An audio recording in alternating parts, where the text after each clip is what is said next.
We're live. Awesome. Okay. I was impressed with that photo. Good evening and welcome to the, excuse me, the Tuesday, October 23rd, 2018 joint meeting amongst the Selectmen, School Committee, and Finance Committee. Our agenda for this evening is October 29th, 2018 special town meeting, Article 2 discussion, and Article 10 discussion, the FY 2020 budget and capital priorities, presentation by Bonnie and discussion amongst the boards, to present the preliminary 5-year revenue expense projections, overall state of the finances by Bonnie, and just a quick review of the auditor contract for next year, this coming year. We have a reserve fund transfer request for EHS Crosstown Connect fee. And then we have the standard articles of member updates, public input, and minutes, and then my favorite, meeting adjournment. So with no further ado, we'll have Bonnie walk us through the Article 2 and then Article 10. The Finance Committee already voted to approve or support Article 2, but there were some proposed changes, so we're circling back to verify our vote one way or another. Okay? Bonnie, changes?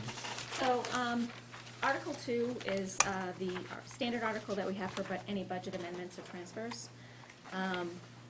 What I believe you already approved was an increase in the police and dispatch salaries to hire the 2 additional dispatchers to handle the EMD component of running our ALS Advanced Life Support Program. The school department transfer or increase of $16,080, which is a direct from the Chapter 70. 70, right. Yep. Veteran services, VFW expense of $10,000, that's coming from overlay surplus as a transfer. Employee retiree benefit, expense increase of $24,547. That's tied into the dispatchers being added on also. It's the health insurance and fringe that's associated with that. What we're bringing forward tonight for discussion is the $21,000 that we could transfer out of our general insurance or liability insurance budget. The request is made to be transfer that into the police salary line item for the facilitation of hiring an additional SRO or school student resource officer. Is that the correct title? Position. There's a couple of options in hiring that position if the board's desire to do so. It could be co-funded between the town and the school departments. If we did that, we could hire, as early as January 1st if we can work out all the details. If not, then, and the town were to bear the full expense, then we would need to hire probably around April 1st at the $21,000. And again, this would be if we want to continue funding that in the 2020 operating budget. So those details need to be fleshed out for this discussion. Okay, and just to circle back on this, Chief Bernard came into Fincom and made a presentation on why he thought an incremental SRO would be valuable to the town and the schools. And initially, he was asking for the Finance Committee to consider it for an addition for the 2020 budget. And during that discussion, I believe it was Cindy was here, and she brought up the point that she would like to see the headcount added as soon as possible rather than waiting to the 2020 budget.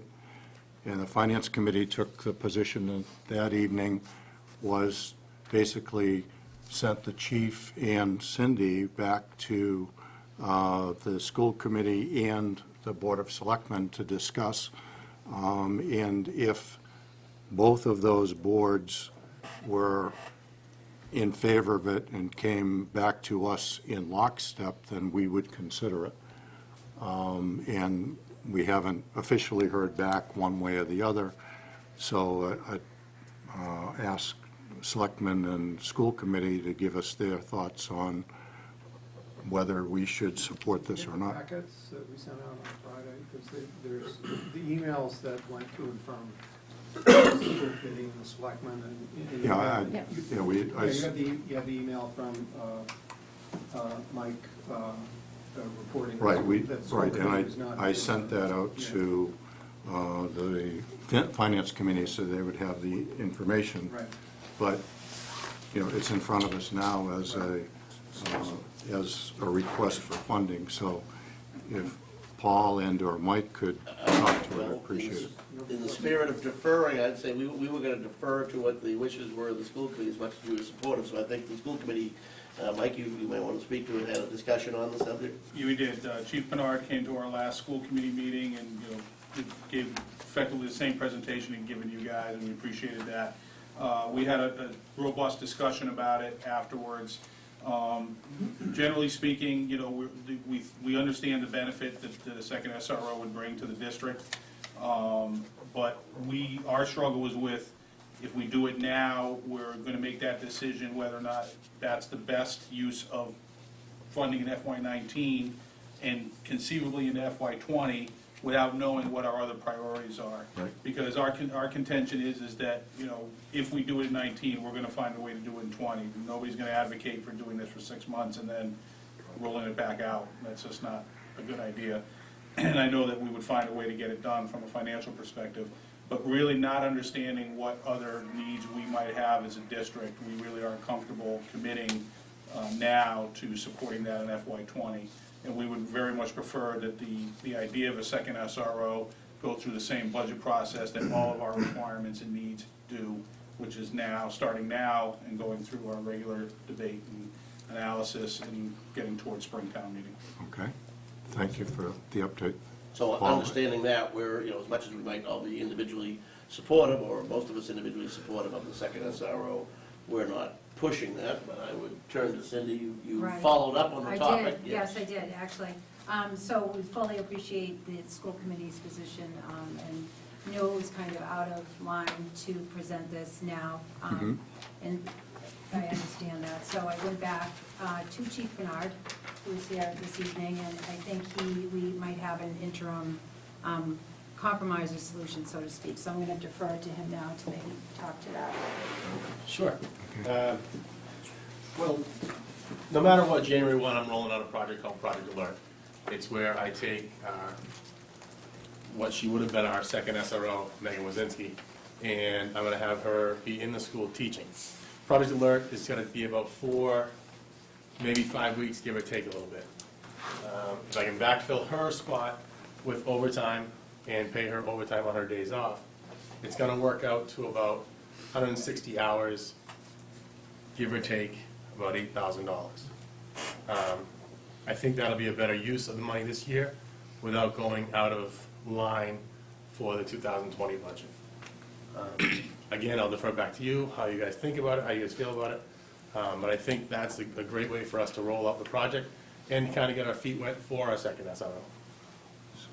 So your request is to keep this funding in and basically use it for overtime to, It's possible I can absorb the money within my budget now, okay, with the understanding that I may ask for a line item transfer at the end of the year. He's putting you on notice now in lieu of essentially withdrawing the request for $21,000, that he's about to incur an $8,000 $10,000 expense, for which, if we're all okay that that's covered, either because it can be absorbed in the budget, or when Bonnie brings forward the year-end transfers during the final 2 months of the year somehow to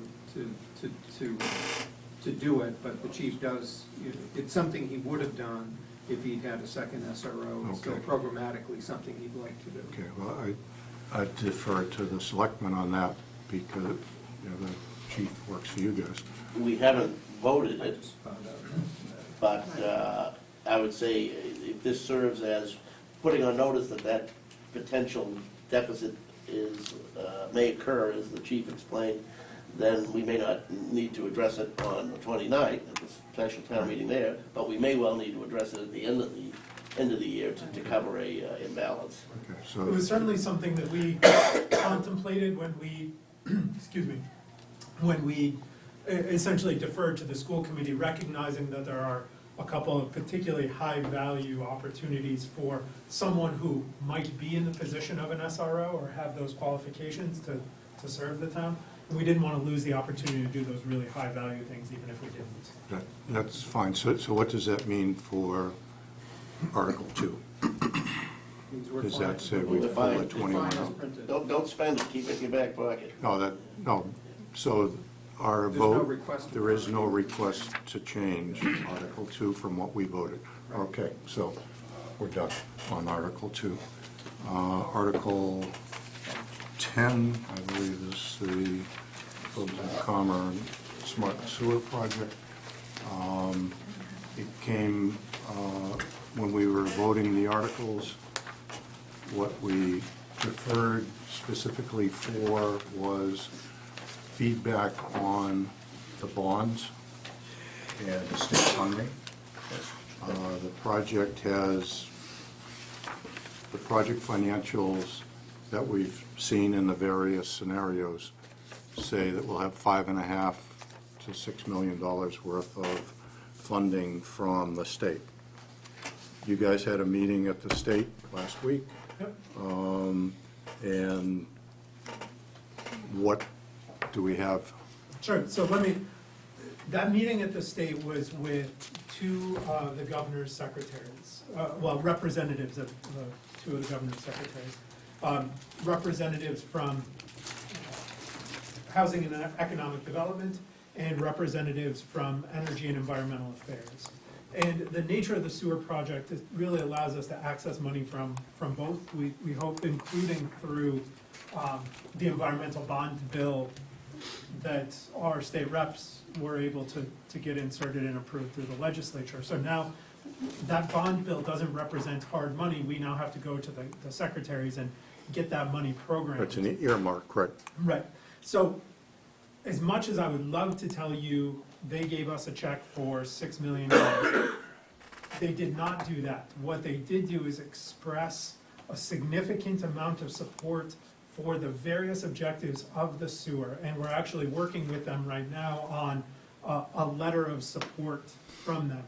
What we took to be particularly encouraging are their questions about, if we were to give you funding in this way or that way, and we'll talk about what those ways are, would that work for you?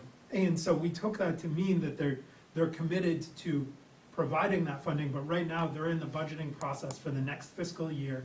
They're not in a position to hand out those checks. So a couple of the options that they put in front of us. The first was they really wanted to understand the phasing of this project, and one of the questions that they gave to us that we then turned around and provided a response on was, how do we plan on spending this money over time? Because ultimately, as many programs as they actually have a finite amount of discretionary funding that they can simply allocate to whatever is the whim of the secretary or the governor. And the ability to do all of it in 1 year might be limited, but the ability to fund, pick a number off the top of my head, $1 million a year for 5 or 6 years, would that work for us? So Weston and Sampson, our engineering consultants, put that, is helping us put that information together. So we took that as a very good sign. The other thing that they asked was, would we be willing to consider alternative sources of funding that don't necessarily involve a cash transfer, perhaps something along the lines of a 0% loan? And essentially our response was, listen, I mean, a 0% loan is worth $1.5 million to us compared to the 1.5% we have now. However we reach that $6 million that we, 5 to 6 we need to get, we're willing to work with you guys as in the state, to make that happen. So I can't tell you I have any money definitively. What I can tell you is we have strong commitments from both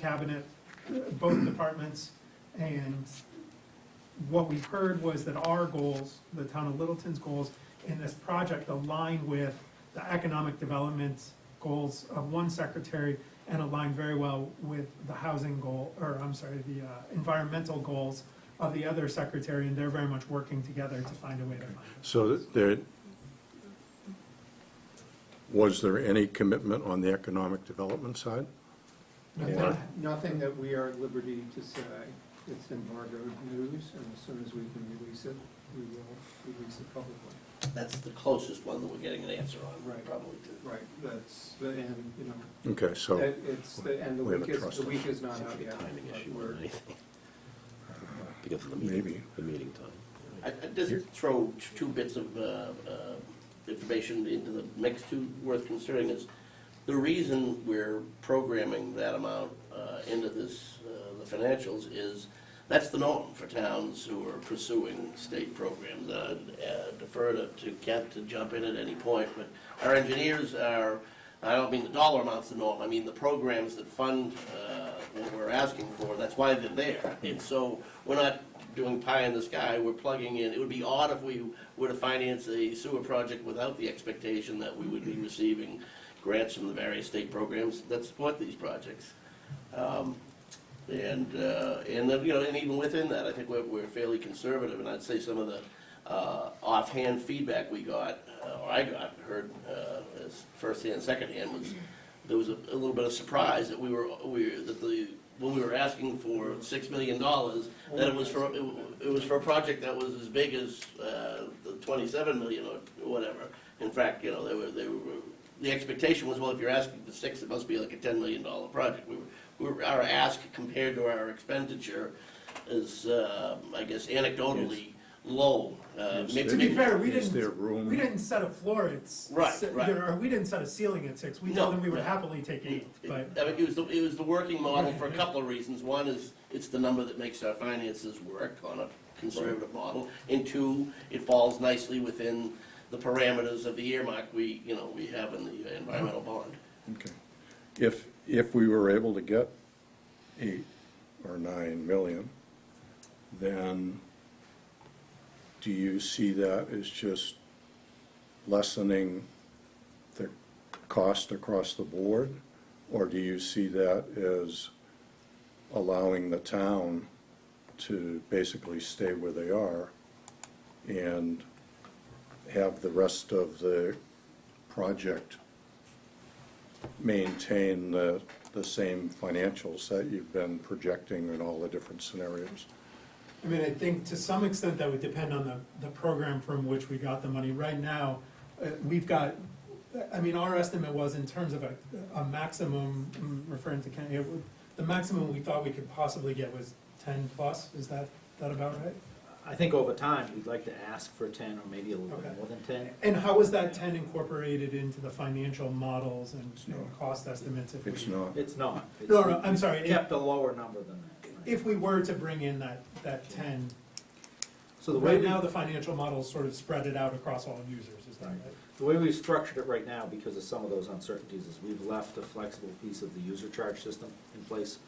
We have 2 component user Right. charge system. One piece of it is basically what pays for the day-to-day cost to operate the system, but really doesn't pay for a whole heck of a lot else. It's pretty much designed as you would a rate to kind of pass on cost of service to everybody.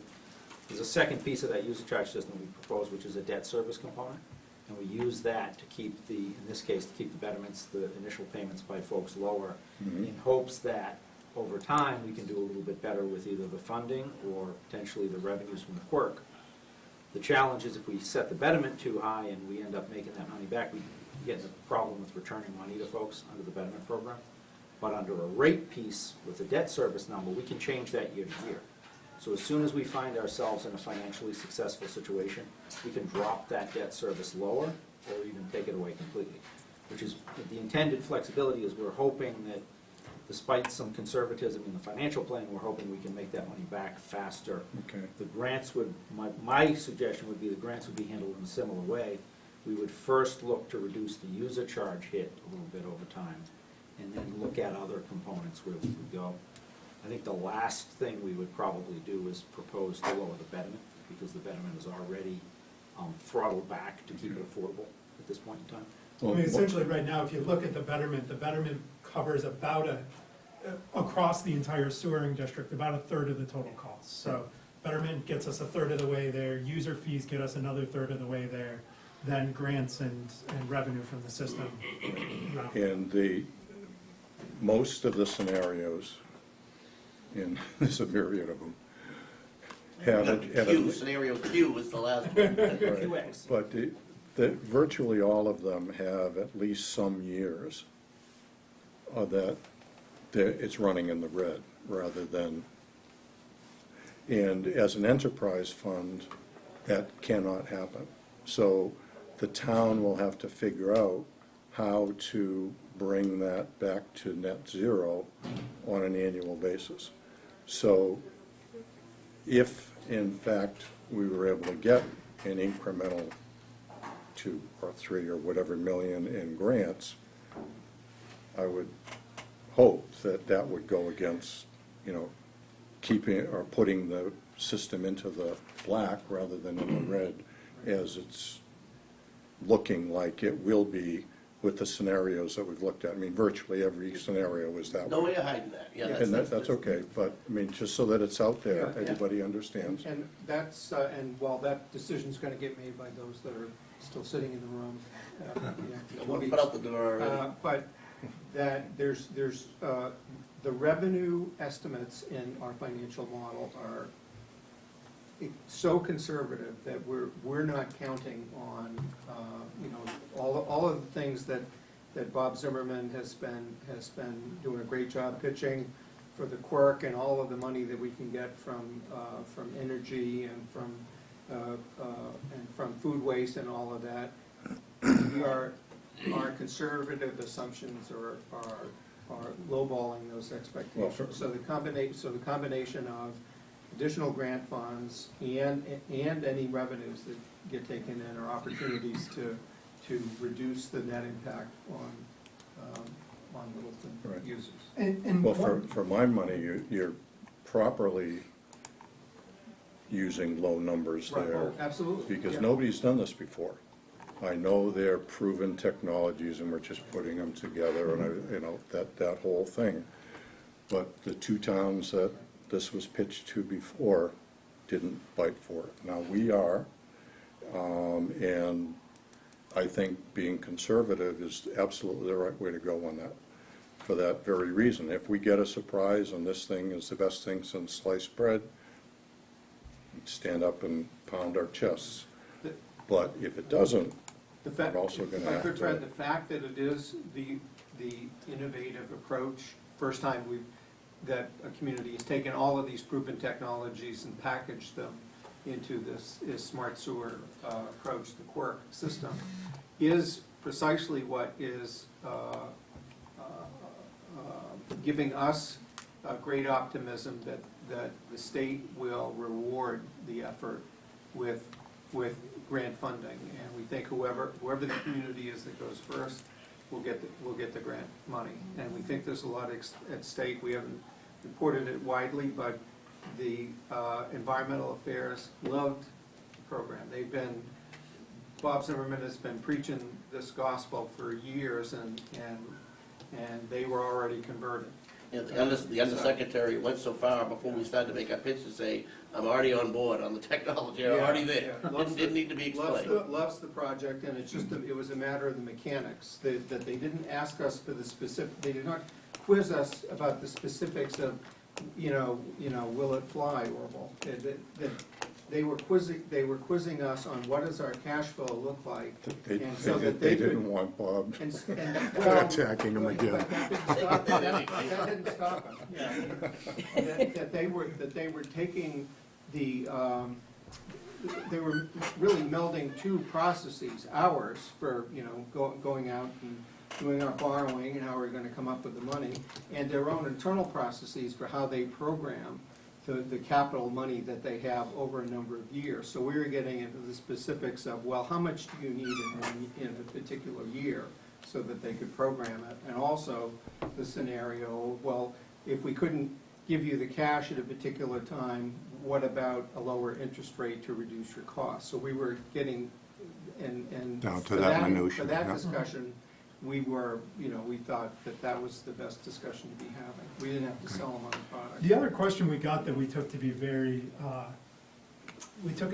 encouraging is that we offered to them, let us help you figure out which of your specific programs you might be able to plug this money into, well, it checks this box here, so maybe under this program you can find a little bit. They said, no, don't worry about that. Let What us we worry wanna- about that. Let us worry about where to plug it in. We wanna know how much you need. We'll figure out how to deal the cards out. That was a great- whole hell of a that was lot great more than thing we for the meeting asked for. Because we've been racking Weston and Sampson's brain trust Right, for right. months to say, tell us which line should we stand in to get a grant. And the meeting we had with the assistant secretary, who's acting while Matt Beaton is dealing with the on-site with the Lawrence Andover gas situation, the assistant secretary that we met with is Running the show. basically running the show.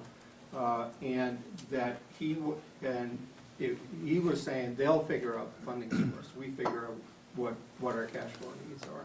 And we thought that was really a breakthrough. That was Well, accomplished. The other thing that we can't get into the specifics because it's embargoed, but we do expect that we will be able to announce something by the first real report of state assistance very soon. So I've heard a conservative approach to the finances. Is there a conservative approach to the construction costs, and how much contingency have you built into that? Good question. It's a cost that has been changing a little bit as of late because construction has a tendency to be very market sensitive anyways. Right. And we've had some very interesting things happening. International commodities as a minimum that affect the construction trades. In addition, we're in a strong economy, so we see a lot of impacts on labor. So there have actually been some recent curves in it. That's actually one of the reasons why about a couple months back, we took the time to update the costs because we were still working on costs we had actually prepared last year. And so we've now pushed the costs forward a year. We found a fairly steep curve in the Engineering News Record Index, which is what we use in the construction industry to kind of, it's the standard indices for construction costs. And the Boston index is probably as steep as any in the country. So we actually had to incorporate a fairly sizable, we bumped the project by about $1.3 million from where we were. Okay. In addition, we continue to maintain inside the finance plan contingency of an additional 10% on the cost that we've estimated. Inside the finance plan, I say that because inside the finance plan, essentially what I'm doing is we're generating 10% excess revenue in the plan that we need. Not just saying it might cost us 10% more, we're assuming it will cost us 10% more, which is a little different than a standard contingency where you'll sometimes you'll take a contingency and hack it and you'll figure out how to spend it, how to pay for it later. Right. In this case, we actually have financing to cover that 10%, which is one of the things we thought was appropriate. So, excuse me, several iterations ago of the numbers, the upcharge for the quirk was in the $6 million range, as I recall. Yeah, it's still Is about that 5 to 6 about 5 to 6 in that million range? dollars. Okay, so, And with respect to that, as you noted, we're taking on a project that's got pieces that haven't been put together this way before. Part of the energy secretary's willingness to play ball with us is our willingness to take on those extra components. So though whether we use a smart or a dumb sewer, we may see some economic money come in, like dumb sewer. The willingness for energy and environmental affairs to play with us right, is really in those added components. So we right, feel like they're eating a lot of that. right, the economic development is either way. I mean, you Right. get that, Exactly. yeah, They're that's a agnostic on that non-issue. piece of it, yeah. So it really is the energy piece. And, I think I have to defer to you guys, basically sticking your necks out on this, saying that, the $3.5 million that you've got in the numbers really is very, very conservative, and you really believe we're going to get more than that out of the state. Well, 5 million, right? No, the $1.5 million was economic development. Okay, all right. So I'm saying that's a I didn't want no-brainer. you to lose track of the total, all right. Right, the economic development's a no-brainer. Yeah, right, yeah. And we had 3 million in, and now it's some other number, right? some other number. We don't know about that. Qualitatively weighted. Yeah, we haven't announced anything. Can I speak to two issues of risk, which I imagine is on people's minds? One is, yeah, and it was true when it was stated that, oh, no one else has done this before. This being a sewer system driven by a quirk treatment facility. But everybody around us has done sewer system. It's just, this is, we're, instead of being the last in line with a conventional sewer system, which we could be presenting, Right. we're gonna be first in line with the next wave of technology, which, so it's, if we're out on a limb, yeah, to some extent, but on the financing, it's, I can't imagine, and Kent can correct me if I'm wrong, that the financing for a traditional sewer and financing for this are not wholly different, other than, the increased costs of the quirk. Operationally, there might be some issues there. I'm not the person to answer that. But virtually every town around us, with the possible exception of Boxborough, has sewering, except town of Harvard has it. No, Groton I has it. understand that. I don't question if you're gonna develop the center, Yeah. you have to do something with the septic up there. And, I've voiced in the meetings before whether, we should just do a little system up over the hill for that area, and just be done with it, or not. So I think, there are still, in my mind, some questions whether you go the whole Megillah. And, right now, the town, in my mind, is subsidizing the system because we already have a sewer system that we're running. It's 15, 20 years old, and maybe in 5 or 10 years, we have to spend $1 million on it. Okay?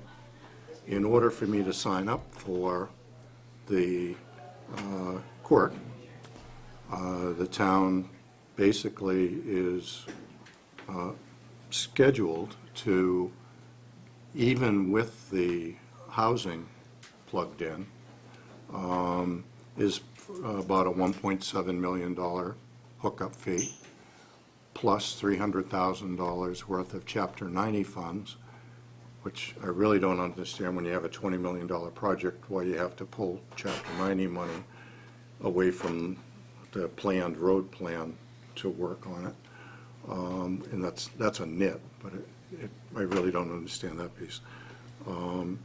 So any way you cut it, the town is subsidizing to the tune of about $1 million more than we would be if we just stay where we are.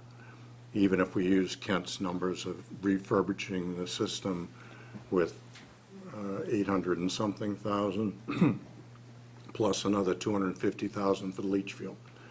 So as long as we're open and honest with the taxpayers, that's what we're doing, then okay. But I don't want people to say, oh, well, the town's a user, so the town pays. Well, yeah, the town's paying a little more in this scenario, I'll to the take tune of credit. about $1 million. You deserve credit for bringing this issue to the fore, because it frankly hadn't even occurred to me as a significant factor until we actually took a look at the hard numbers. But the little town of Littleton, just by virtue of the amount of flow that we generate, and we have an existing system, and we got other buildings that would fall within the Right. catchment area, means it would be, at least initially, Largest user. the largest user. Yep. And the cost of the new system is undeniably more expensive than our other system. Yep. So other factors have to drive that decision. Absolutely, And that's all I'm saying, and you yeah, need to and put I- that on the table. and I'm glad, you get that out there. As far as, I think there's, personally, there's an openness, and I think collectively for the group there is too. If we can extend some life, further life out of our existing system before we hook it in, I'm hoping that's something we can look at in the design schedule so that we don't make that happen any sooner than it needs to happen. Right. The other factor, which I think is worth putting on the table and it addresses a risk, is right now we're predicating our map on responses that we've got to surveys to all the residents. The reason we pulled it last spring is our responses initially were Weren't that different than great. what we Yeah, you're right, anticipated. right. And so, it became dramatic how much interest there was in the commercial industrial corridor and how little there was in the abutting residential corridor. Now, that may or may not change over time, but we're not counting on it, we cut it up. So, But I also understand that a survey response is not the same as signing your John Q. Hancock on a Sure. contract. That, again, Ken, that's part of the process that will happen between now and when we come forward for construction money. So between, hopefully, in my opinion, a town meeting vote to authorize the design money on October 29th, and next spring, when we may come looking, when we anticipate coming looking for the construction money, we'll know and should have signed contracts from the users. So at that point, either what they've been telling us is true, and it's the project that we're anticipating and talking about tonight, or it's something a lot smaller, and a little system over the hill might be all that's appropriate. I don't anticipate that, but at least we'll have the benefit of knowing over the next, whatever it is, 6 to 8 months, because we'll have the system designed, and we're gonna make people sign on the dotted line. And that, The other, that includes both directions too. That means that those folks who have said no, interestingly enough, as this has come closer and closer to fruition, my sense from some folks who said no, well, maybe we want to connect, maybe this does make sense to us. And so we feel like it could shift, frankly, one direction or the other, and we're open to, if a street has enough users on it, still considering those. no, I think that, that's all well and Yeah, the good. map's And fluid. I think that having the map be fluid is a reasonable thing. But, the reason to even embark on a sewer at all is economic development in that area. Yeah. Right, new growth. And, the future. I'm sorry? New growth, the future Well, of the but, town. yeah, but that's economic development and new growth, right?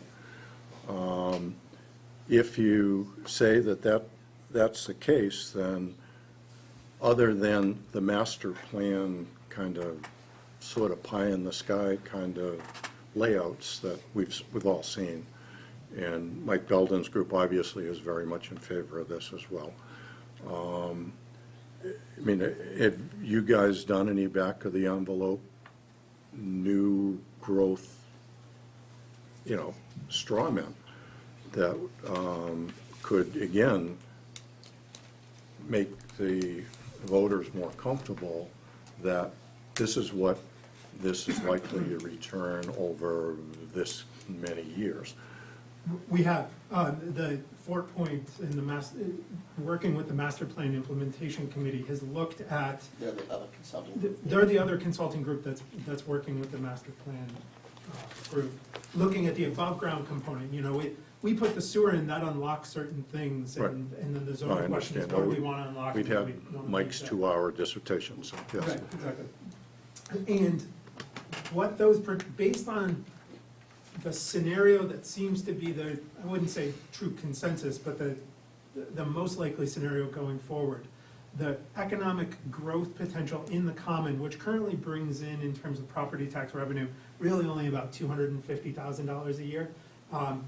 We're looking at doubling that pretty comfortably.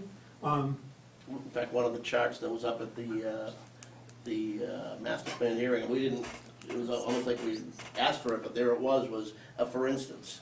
And that's frankly all that they've been able to do is, here's a property as it is now, here's what it could be, and then in that instance, it was like double the. In that instance, they were full build-out of what is potential under option 3, I think amounts to about $500,000 in additional commercial and property tax revenue within the district currently considered by the master plan. So it's implementation. between 200 and 500 a year?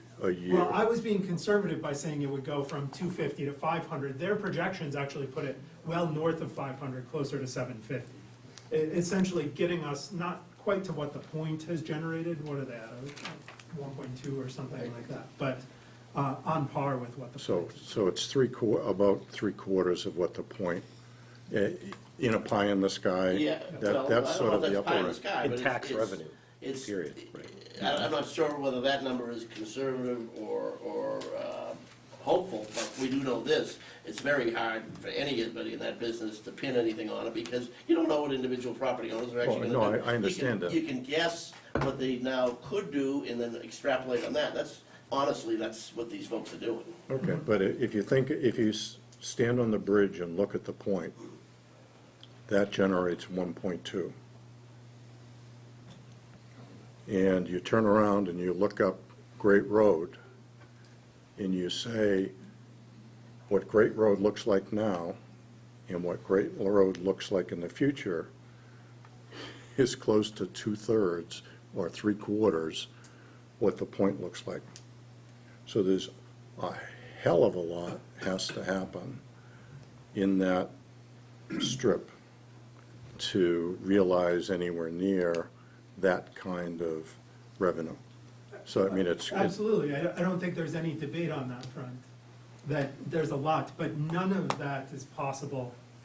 well, and again, I start out by saying, if you're going to develop that area, you need some kind of sewage treatment. You just do. Now, whether it makes economic sense in the long run, you drive from the common up to the Concord line, there are no fewer than 14 open retail spaces. There's one right across the street from Moran's that he hasn't been able to fill. So I don't know how many more kung fu parlors Route 2A can support. We're hoping to accommodate the businesses that can't go in there, the that's- you no, know, I the understand. florist shops, the coffee shops, the restaurants, anything that uses water. Yeah, no, Basically I- can't go there now. And let me talk about that for a second, because that's an important point to consider. There are vacant shops there, and the fundamental reason that we've seen for vacant shops there in the master plan process through 4 points is that there's very little synergy in the businesses there, and one of the biggest retail gaps that the town of Littleton has. So what the UMass Donahue Institute did is look at how much money people in Littleton are going outside of Littleton to spend. And we spend, as a community, about $12 million outside of Littleton on restaurants and food service. And fundamentally, right now, we can't do essentially any more of that in the common than is there, and there's very little. And so there's two additional benefits here, economic benefits. One is the ability to simply put in uses that aren't there, but the other is to fill some of those shops because you get that cross-fertilization and that additional traffic. And so, And I hope you're right, but you can walk into the restaurants on the point and get a table. There are very few nights when you have to wait. You can't get So, parking space at Newtown. Yeah. yeah, okay.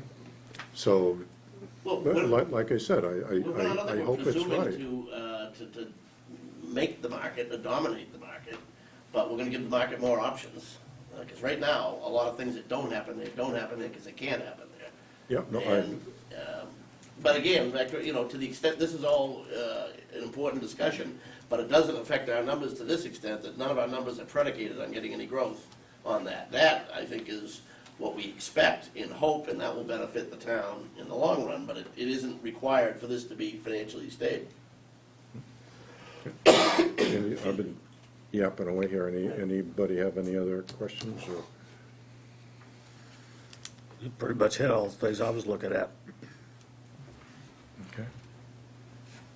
I guess. But you said you are between now and coming forward, maybe in the spring, for construction money. Those participants who are willing to participate must sign up, That's the game plan, right, Kent? That's how it works, yep. because right now we don't have anybody signed up. No, in what can we have them sign up to? We got nothing, they don't know who's gonna sign up. I haven't been lobbied Yeah. by folks up there saying to me, hey, finance committee, vote this in because, by God, we can't wait for it. Right.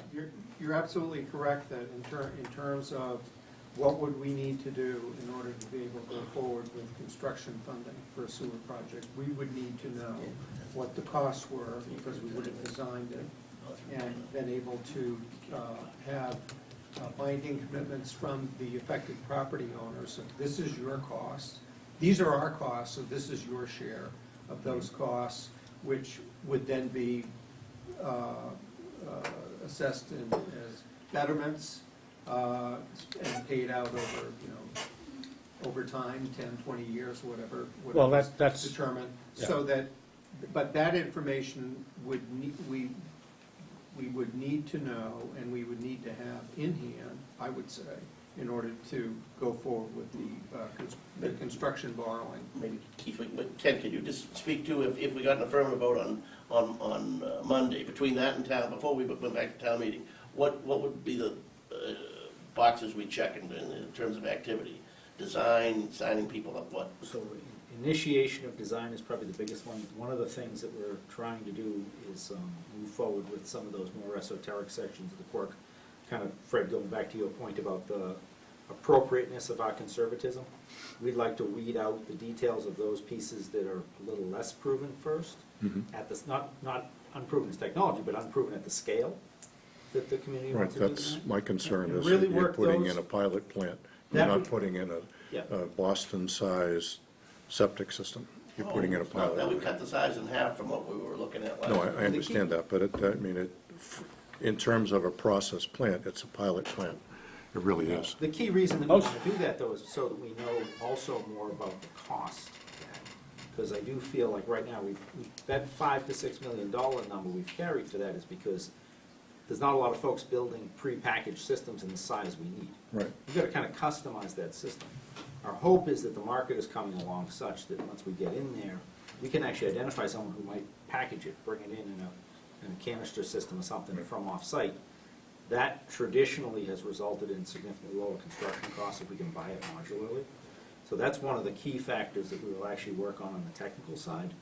On the more kind of community outreach side is the point I think, Paul, you were trying to get more to, which is we do need to come up with the select board and the town with the appropriate way to do that opt-in, opt-out process. And the last discussion that we had for the opt-in, opt-out process is with a little bit more recurring discussion with the business community, which has been ongoing and has been extremely promising in the community. I think we virtually don't really have anybody that's a significant commercial property in the area that wants to opt out or has expressed that interest. Yeah, Our feeling is that the right approach for the commercial properties may very well be everybody's in, and we'll send out a notice that says you have until this day to tell us you want to be out of the process. And we'll use a hard-in, opt-out process, and that is more, I think, to your question. Again, for the commercial. Probably more for the commercial appropriate, because we expect most people to be in, and gives us a harder line to be there, because traditionally with a system like this, you would put in the sewer system and everybody's essentially in, and then you'd prove in some way that they have a requirement to be out, either deferring out or not. The second line of defense, more for the residential properties, we would probably do a slightly modified version of that, where we spend a little bit more time with the individual property owners, and it almost has to get to that very individual level pretty quickly. Hence, a significant, Paul, I think this is kind of where you're going, a significant part of our process needs to be to spend a little more time separately getting those folks who do own residential properties in the area we want to serve, kind of on board and really understanding the decision. Because what we don't want to do is say, here's a form, if you don't opt in the next 2 weeks, you're out. Or here's a form, if you don't opt out in the next 2 weeks, you're in. We need to give folks sufficient amount of time to ask those questions and be able to make an informed decision. Because frankly, for the folks that do opt out, until everyone that opts in gets full use of the system and is comfortable with where they are, we're not going to be reopening access to the system for other folks. And we've been pretty clear about that in the discussions. So we want to make sure that that information is really thoroughly fleshed out. And I think that's a significant part of the plan with where we're going to go. A third piece of that, though, continues to be pushing further down the road with being able to say specifically when our construction schedule is and prove readiness to proceed to the funding agencies. Because one of the big things we've got going with the state is they kind of didn't even really want to hear from us yet, because they didn't think you were really all that ready to proceed as a community, and if you haven't appropriated money, they don't see it. Once you start appropriating significant sums of money for your project, they see you as more ready to proceed, and then they're more willing typically to jump in on these funding programs. So there's kind of a number of fronts we want to work this on to help make good decisions, but also get the financials back in a better place. And our goal would be to come back with even further depth of development and understanding on the financials. We've done a pretty good job to date, but come back with an even further set of them. All the financial questions that come through my mind on this really can't be answered. You can think about it, you hope this will work, you hope that will work, but it can't be answered at this point. What you're telling me is that if we start the design, we commit $2.2 million. On good faith, we start the design, that will show the potential users that we're serious about going about it, which is gonna help get people to opt in. It's also, you're telling me it's gonna help you at the state to show that we really are serious, and we'll start getting some money from the state. Yeah, There's a lot of truth to But that. until all of that stuff happens, No, this thing it's is not quite- financially viable. Our map is constructed on the basis of affirmative responses from businesses that we want in, and that's over 90% in that range. And we cut out most of the residences or areas that didn't want in based on those responses.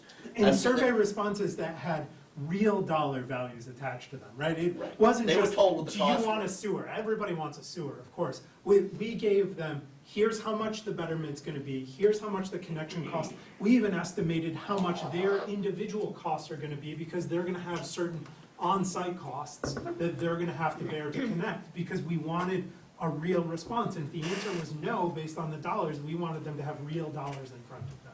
So, you know, to the extent that we've said hope, we've tried to put that in the conservative piece of the design. There are elements of this that we truly do hope come to fruition, but the design as it currently exists hopes very little.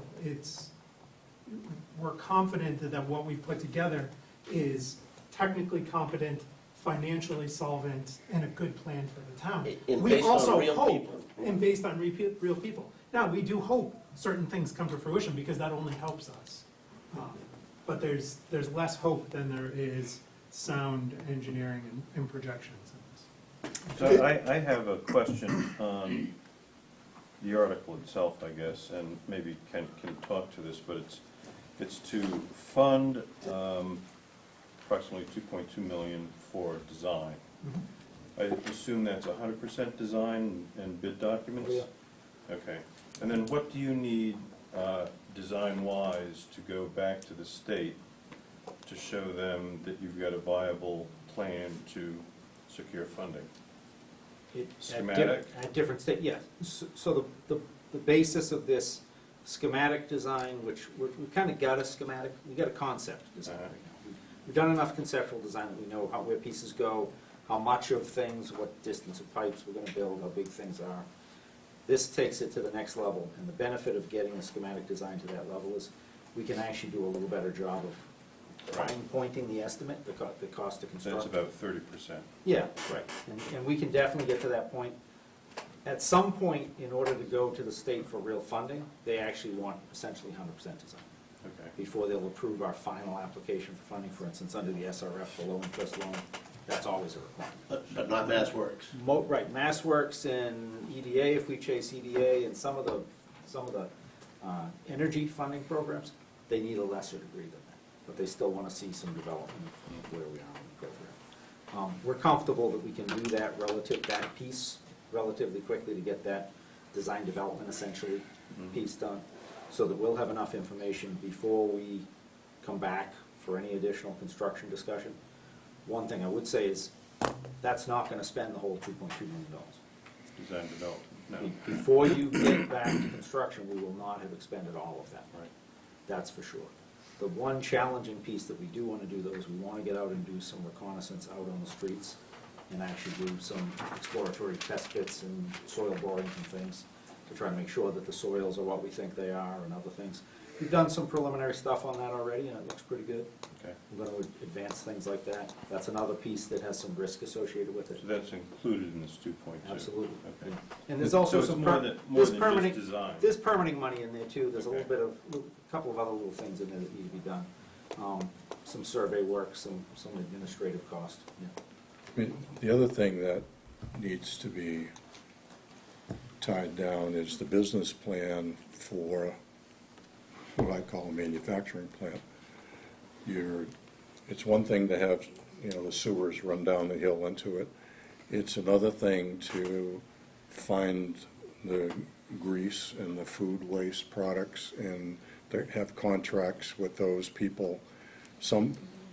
that whole thing has to be fleshed out, and, you know, who's gonna do it, how much is it gonna cost, what, you know, we've gone all the way from Bob's gazillion tons a week down to something more reasonable. truckloads. Yeah, down to three or four truckloads of stuff a week, something in that order. But, so, you know, that whole thing, you know, certainly before anybody bites for another $20 million, I mean, that's all gotta be really tied down, because, we're really taking a leap of faith here on this whole thing. Yeah, you know, I've just been jotting some things down as we talk. We do get bogged down in numbers because they're so important. You know, that's what the number one question is when we walk around. But what we're kind of not touching on is you know, I wrote down the commercial growth, obviously, is going to happen from this. Whether you know, I'm tired of seeing a bank move out of Littleton and a bank move in Littleton, a bank move out of Littleton. That alone, to me, speaks a little bit to my quality of life. It speaks a little bit to the downtown, being able to have maybe more residential options for seniors. So now we've got seniors energized towards the center of town, which makes a whole lot of sense, and they have more options for shopping and things like that. Let me just continue. Environmentally, we kind of keep skipping over the environmental piece to this, that eventually we're going to have sewer forced on us. It's a matter of time. And I know this because there's no way every other town surrounding us already has sewer. They know it. They've known it. So I look at that and I say, what the heck? You know, this should have been done a long time ago. Granted, it wouldn't have been this system. But I also don't believe in putting in a system that's been around for I don't know how many years. These systems that have been in place, you know, probably came on right after aqueducts, as far as I know. And we want to be on the tail end of that, and then so X amount of years ahead, we're saying, oh my goodness, everyone else now has this new system that, you know, everyone agrees is a better system. So there's just so many ups to this that, okay, we can't sit here and you've been pretty honest about it. We can't tell the taxpayer, no, there's not going to be an effect on you. Right, that's all I'm saying. There could be. But I like to think of it as, you know, look at El Forno. I'll just use here's a business in town that can, and I know this because I spoke to a few people about it, they can sit 99 people in there because of their septic. Okay, we put in this system, now they can seat 150. So what does that do? That's just one business. What does that do? That generates more income for the town tax-wise, and it brings a whole lot of different options, I think, in the center. And that's a business that exists. But I'm talking about businesses that don't exist, that buildings that will stay empty because they don't have the option, because we can't put in a medical facility. Oh, okay. No, you can't put in a restaurant. Okay. Well, what can I put in? I can put in another bank because it doesn't have any volume to it. This is coming, you know, whether it's, we can sit here and debate whether, you know, what the cost or is it this system or that system. We need a system. I have to believe that most people agree with that. And from everything that I've read, and I've done a lot of reading on this, I spent more time than I probably should have looking at this. I can tell you right now that I support it, and it just for a lot of the things that I mentioned. Economically, you know, it adds a piece, like I said, to a community downtown, seniors. Environmentally, it creates options that we control. We can say what goes in there with the zoning piece and the master plan that's already talked all about this. It's like we're not even talking about that piece enough, the master plan. We're just strictly talking sewer because it's in front of us. But what have we been doing if we don't address this as part of the master plan? It really puts, almost grinds that to a halt. That whole, we can just dissolve that committee. You know, so I have a different perspective. I understand there's a little worry in the community, for sure. Why me, who lives in, you know, across town, what am I seeing in this? And this to me, everything that I mentioned, I can see and I can feel. That's what I think, that's why I think people should probably get behind this, get the next step. It's not money wasted, and it's the future, and it's important, most of all, to our town center. So. Okay. Well- Just give me, Okay, good. No, I was just going to add to Gary's point. Northern Bank and Trust is a client of mine, and, you know, I'm close with the Mons, grew up with the Mons. And, you know, they're sitting on a strip of land on Great Road, and they're waiting for the sewer to come in. And they're just sitting there going, you know, and every time I go in and meet with Jim and Larry and, you know, Frank Kenny, the CFO, and, you know, we're not talking about Littleton specifically, because I'm talking business with them, but they want to know what's going on with the sewer system, you know, because they're ready to build something along Great Road that's going to be pretty elegant. A lot nicer than that garden, you know, the abandoned. Well, yeah, they already have the design. I mean, Right. It's Right. out there. I would say But that they actually don't. We met with them directly because they're such a significant property owner, and although they have some concepts, They can go two they're directions. very, very willing to work with what the town wants and the zoning implications of what the master plan is going through, if we're willing to meet them partway, by simply giving them the opportunity to pay us for treating their wastewater. You know, they're not looking for a big break, they just don't wanna deal with the onsite septic, essentially is what it comes down to. Just one comment to the comment that you made. The assumption that there's going to be senior housing there, I think is, No, it might be a stretch, but it's an option, I'm Well- saying. We don't have that option right now. Right. It's, We have the I think opportunity. it's a stretch because I believe what it's going to be is it's going to be market rate housing. And market rate housing around here is a lot higher than what people assume is senior housing, senior I affordable think we're housing. getting off topic. We are, a little bit. We are. I mean, I think what we're trying to do is determine whether or not this is a good idea to fund design, and we're talking about things that are Later down the associated road. with Yeah, master plan. Well, Esoteric. right, but those implications are outside of even, you know, we're talking about design to fund a construction, but those implications even fall outside of the bounds of a construction question. So I mean, it unlocks potentials that. Well, the but rest of the town part doesn't. of it is, when it, I mean, if you come back for construction money, and I would assume that if Northern Bank is as hot to trot as they say they are, then they ought to be willing to say, okay, we've already worked with you guys, and yeah, this is what it's gonna be, and you guys ought to be able to say, yep, it's another $50,000 a year, yep, it's another $80,000 a year. we get And to the begin to show what is some of the economic development, what is some of the economic benefit coming back to the town. You know, I don't see them being just, Yeah. to be them, I can't wait to come back and make those reports, but we gotta have the opportunity to get these people on board all first. right, Well, good luck. we get to the point where we start talking money for construction, the questions are gonna get much harder. Yeah. That's for Because sure. then you'll have more information, and there's questions that we can ask now, but it's worthless, because until we get to that point, you can't answer them. Nobody can. But the reason we're talking about the Littleton Common is because it's what the community has been telling us they want us to concentrate on. We have other developments in other parts of town where the alternative answer is, how come this isn't in the common? And long before those expressions, Littleton Common has been the place for years that's been the focus of economic activity. It's where we did the rezonings. It was the focus of the master plan. We didn't think of that. The community told us that. And this is the next step. This is the place where we get quizzed about how's New Growth going. And we've been telling you for a while, and you've been telling us that we need to do more to encourage new growth, that we've been living off of the Point or IBM or this or that.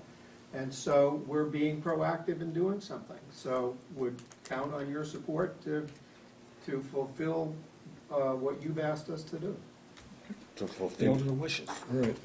Any other comments, I questions? got a couple of comments. So Chase, that 500,000 in new growth, is that just commercial or is that resi and commercial combined?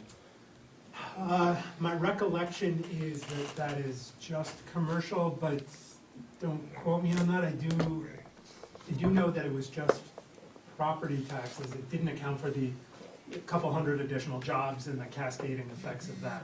I think it was commercial, but I can get back to you on the specifics. I was curious on that. You know, I've heard the leap of faith is the term being used quite a bit. And having grown up on the Common, on Adams Street, down at the bottom of the street there, I can tell you that the soils there are pretty poor. To the point where I can remember as a kid, we had the water just coming out of the septic tank after we had it pumped because the groundwater tables were so high there. And that is an important component to this, is the environmental piece. But I guess my concern is, and I look at it from a financial perspective, the new growth is important. We need new growth. We need new commercial growth, not so much new residential, in my opinion. But I had a few notes here. So I think we need to consider a couple of things, and strictly looking at it from a financial perspective, is how much commercial growth are we gonna get out of it? Sounds like it might be $500,000. Is it worth that leap of faith to jump in and do that for this new growth? I'm also concerned about how much residential development we're gonna get out of this, because I do think you're gonna have a new look in the Common with a vertical, at least that's what Mike presented to us and showed us, with residential above and a commercial component below. I heard restaurants and I heard florist shops. I agree with you, Paul, on that, but I'm thinking there's not going to be the need for a whole bunch of florists, maybe one. And restaurants, I guess my concern is, I go into the restaurants now that we have in town, and they're not full. And if we go into an economic downturn, which is going to happen, those restaurants are all going to dry up, because that's the first place people are going to look to say, I'm not going to spend my money, I need to save it for my property taxes, or whatever. But I keep going back to this better for the environment thing, and I'm just having known that I grew up there, I think this is a leap of faith, and I think, you know, we need to put it out to the voters to take that leap of faith, because otherwise, it's just not gonna happen. And I didn't mention parking and traffic. I am concerned about parking and traffic. I was already a ton of traffic. Under the comment. You know, I think Unless we put a there's a flyover lot in. of, there's just so many things that are up in the air, and it's bouncing around. That's and the next vote. You know, I think it comes down to whether or not we want to take that leap of faith or not. I think every town in our surrounding, that neighbors us, has had this exact meeting. We're not talking, they weren't talking quirk systems, but I'm telling you, the same, if we look at their, you know, their video, it's probably the same discussions and concerns. So this isn't anything that's that out of the ordinary. Okay. It addresses a lot of things. Okay, I think we've gummed this thing to death. Is there anybody out in the audience that has any comments, questions? Comments, questions, concerns, just before we wrap? Yes. My name is Bruce Jurgens. I live on New Estate Road. My question may be towards, I believe, Ken. The scale of the quirk. I've read Bob's book 3 times. I downloaded it on Kindle. And he has 1 million gallons a day, 3 million gallons a day, costs $57 million Right. for that. We're doing 105,000 gallons a day. 150. 150,000. That hasn't, so you're going to be designing that to that gear? Because I know, Bob, it was 3 years, huge study, advisory committees in doing that, and it was, I just want to Yeah, so you're clarify. probably more caught up on the technology than probably a lot of folks in Littleton. The technology actually comes from a long-term discussion of resource recovery for sewer systems that are fairly wasteful in a broad scale across the world in places where they've had sewers for a long time. And the concept is there's a lot of wasted energy, carbon, good resources that could be recovered and used. So there are a lot of places where they looked at urban, what they call sewer harvesting or sewer mining, some places call it. Australia did a lot of big studies on this. And so his book is really focused more on the urban approach to this. But the technology is very scalable. In fact, it's interesting because Littleton isn't really a great example of kind of what his book is written on. Littleton is a kind of a more unique experience. But the concept is really important because the concept is that you can take and look at a community as a microcosm and say, we want to be almost internally responsible as a community for our environmental conditions, including, you know, like you said, Fred, there's a lot of work here to do to go out and find the food waste and the grease. But I'll tell you, the numbers we used, that's stuff that's being generated either in Littleton or just a short distance over the border from Great. Littleton. Those numbers are out there. We know that that type is there. The challenge is to the degree that, you know, and as you said, if you've heard Bob talk, he's great. He's got a really broad vision of this thing, and it's a really neat idea. But he's thinking, you know, 200, 400, hundreds and hundreds of tons of food waste a year. We've taken a very demure approach to that. We've said, look, let's look at just what's internal to Littleton. What makes sense just to address Littleton's environmental issues and be responsible, be, you know, both economically and environmentally responsible at the same time with that.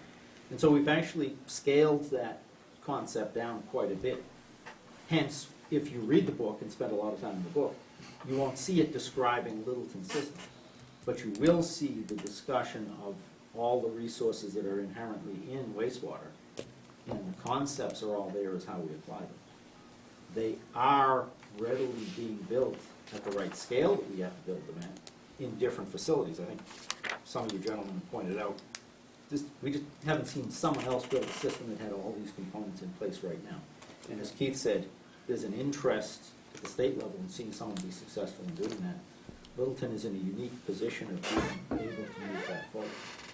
But it's a really neat concept, but you gotta take some of the judgment out of the book, because the book is really written to be a much broader social approach that really, I think Bob's intention is for it to have a global application. And frankly, Littleton's a great community and a lot of forward-thinking people, but it's not really your local responsibility to solve the globe's problems right now. It's your responsibility to solve your own problems in an environmentally and economically responsible way for yourself. But using Bob's idea. But the ideas are good and they're transferable, so you do that. And, I mean, frankly, we really hope that Bob's projections, or not just Bob's, the Charles River Watershed Association's projections for how much food waste we can bring in, I would really like him to be right rather than us, because he projects something on the, like an order of magnitude more food waste, and essentially bring that in, and that obviates all of these discussions when we're talking about what do we do with all this excess revenue, right? We tried to be conservative with applying those principles to spending our money. It's one thing to have a science project, it's a different thing to put our money behind it and say, this is what we want to do. My follow, is Bob gonna be there tomorrow evening?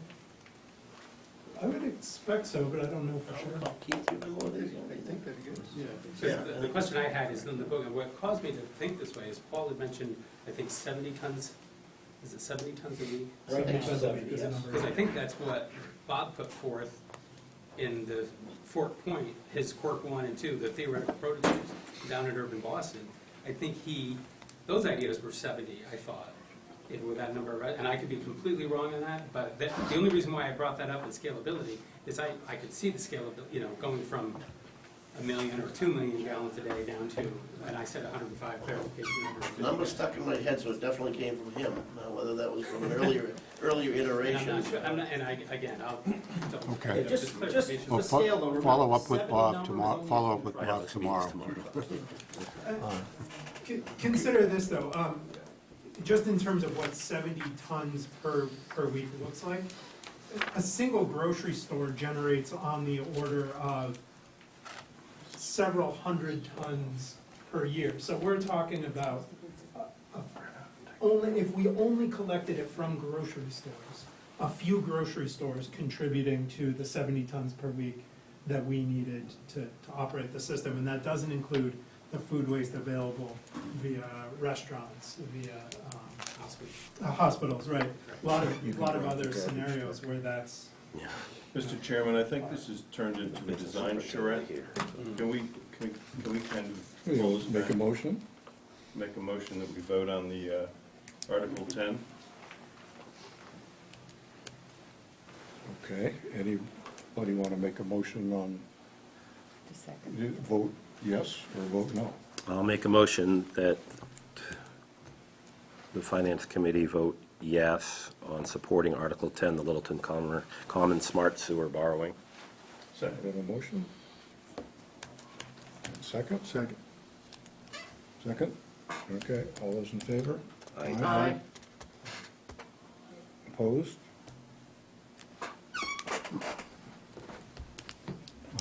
Okay, so what's the count? Aye. Aye. Aye. Aye. Aye. Aye. Aye. Aye. Okay. You abstaining? No. I'll vote, I'll make it unanimous. Okay. Okay, you got your vote. Thank you. Better make it work. We're all in it And together. Thank you. Thank you. What I'm still hung up on is the town being the biggest user when we already have a system that's operating. And shame on us if we don't bring that up before someone asks it on Monday night. Okay? That to me is, And I think that was your intention anyway. And two, look, we have a lot of challenges ahead, so hang in there with us. okay, so we have, I'm a no because of the town still in it. Yeah, because of the town being still in it.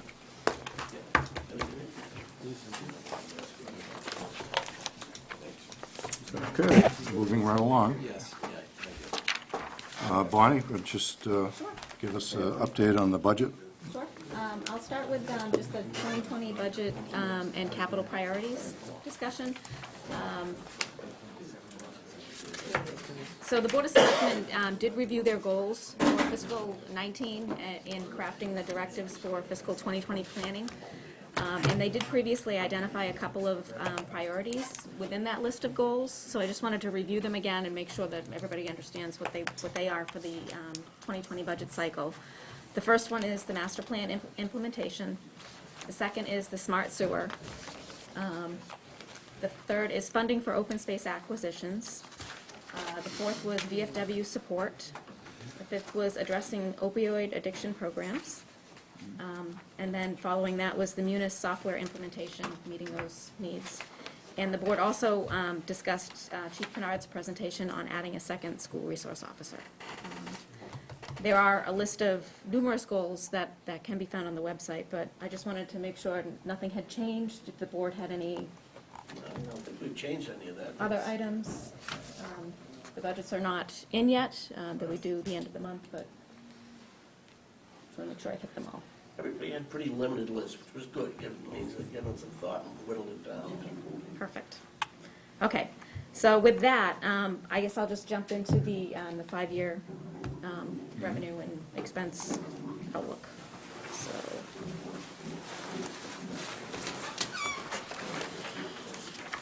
Great. So again, this is the 2020 general financial overview, and also provides a 5-year outlook of 2024. What I did want to do is, I typically don't do this at this meeting, but it was kind of interesting in going through and preparing for the tax classification hearing. I'm doing that at the same time, to just look at the changes in the levy. So I added a few slides to this presentation that addresses some of those changes. There's been kind of a remarkable change from fiscal 12 to fiscal 18. There's been a lot of commercial and residential growth. So I just wanted to take a quick look. There's going to be more of this information available at the tax classification hearing, so I'd encourage anybody that wants to really dive into it to go to that meeting, but I thought it would be helpful for this one to kind of go through. So you can see, you know, the growth in the total levies, it was $1 million in valuation. It was 1.4 billion in fiscal 12, and it's 1.8 in fiscal 18. With the makeup, you know, pretty consistently staying steady through the years. But what I think is interesting is in the second section, new growth, it's all over the place, which I would expect based on the level of development that we've had the last few years. We had a kind of a spike in fiscal 17 with the Point coming online really at a large capacity. And then you can see in fiscal 18 it dropped, you know, back down to 2.2 million. In commercial growth. Personal property, you can see, has ticked up and kind of remained a little bit steady in the last 3 years. It was, you know, 7, almost 8 million, then it was 13, 10, 5, 17, 12, and 18. That, I think, I attribute to a lot of the commercial and industrial growth, because with the commercial properties comes the personal property that goes with it. You know, when the supermarket goes in, there are refrigerator, units that are personal property. They get replaced on a kind of an accelerated schedule compared to the building, so that that personal property replenishes itself a little quicker than, residential and commercial growth would. So I don't want to get too much into this, but I just thought it was interesting to kind of hit on where we've been the last few years, and what that equals. So if you're looking at the same period, fiscal 12 to fiscal 18, residential growth is, the residential values are up almost 20.5%. Commercial and industrial values are up 22%, so it's close, it's about the same. The total personal property value is up 45%. So that's a large increase, and again, I attributed that to the type of commercial investment that we've had in the community lately. So new growth valuation increases. So again, this is kind of all over the place, as I showed you previously. And then the levy.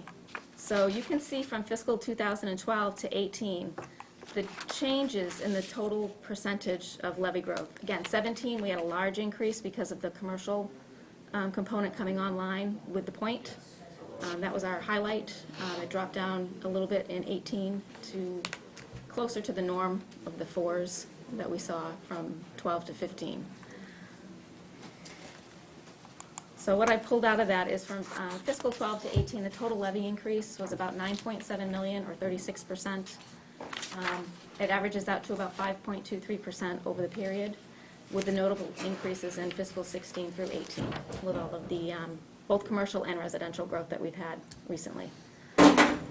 So even with all that, the levy as a percentage of our total funding sources stayed steady at 71%, with a couple of small anomalies in fiscal 17 and 19 when we appropriated large amounts of free cash or reserves for projects. So that's a good statistic. It means that our base is steady, it's stable. I will say our state aid is flat. It's been flat through the period, so if I look at the same thing, it's actually declined as a percentage of our total spending plan. But with our levy being steady, it insulates the town a little bit against some of these, changes at the state level. So that's a good thing. The percentages of residential versus the commercial, industrial, and personal property class remains fairly consistent, even with the variations on growth.